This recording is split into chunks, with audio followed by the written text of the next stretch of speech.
শুভ শারদিয়া, শুভ ষষ্ঠী। আজকে কুণ্ডইর থেকে বাড়ি যাবার সময় চোখে পড়ল একজন বৃদ্ধ মহিলা, বৃদ্ধা মা।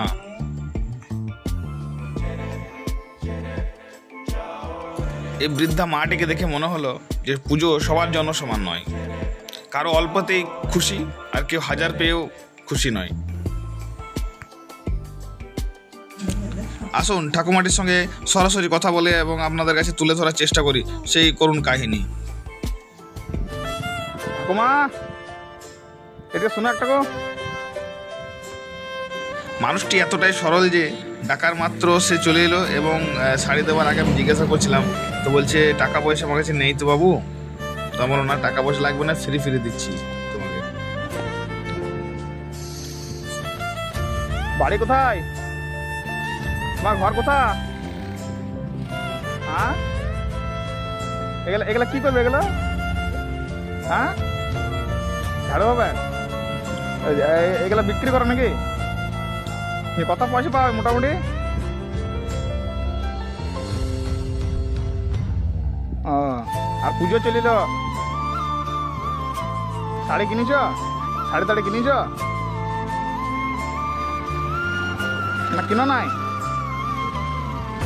তিনি বলবার তো অনেক চেষ্টা করছেন, কিন্তু আওয়াজটা এতটাই মানে এতটাই কম আসছে যে কি বলবো, আমাদের মাইকে ক্যাচ করছে না। না, ফ্রি পয়সা লাগবে না, বুঝলে? নেবে কি? হ্যাঁ,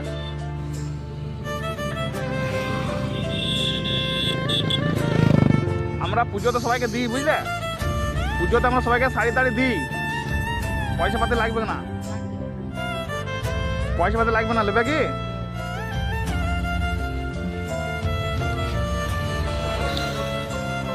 পুজোতে পড়বে। হ্যাঁ,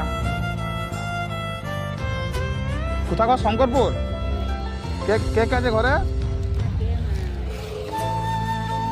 কেউ নাই? আমার ঘর কাট না বেটা। হ্যাঁ,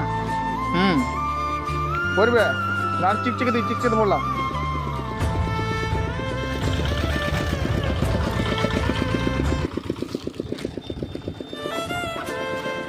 হ্যাঁ,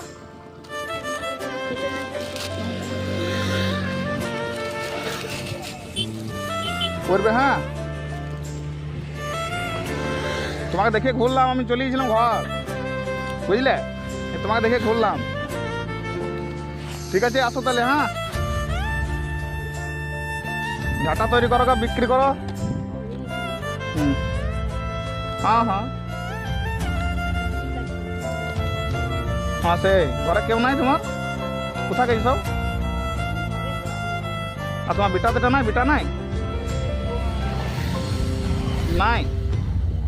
তাহলে ঘরে একাই থাকো? কিসের ঘর? কিসের ঘর বেটা? খড়ের? বেশ, পুজো তো পড়বে তাহলে। ঠিক। এবার আমরা চলে গেলাম আমাদের গ্রামের পথে আমরা রওনা দিলাম, এবং এখান থেকে আপনারা এটাই বুঝতে পারলেন যে মানুষ কতটা পরিস্থিতি খারাপের মধ্যে এখন আছে। সবারই পুজো এবছর সমান হয়নি, এবং যারা আমার ভিডিওটা দেখছেন তারা অবশ্যই একটি লাইক, কমেন্ট, শেয়ার করবেন এবং সাবস্ক্রাইব করবেন, ফলো করবেন, পাশে থাকবেন। ধন্যবাদ, থ্যাংক ইউ।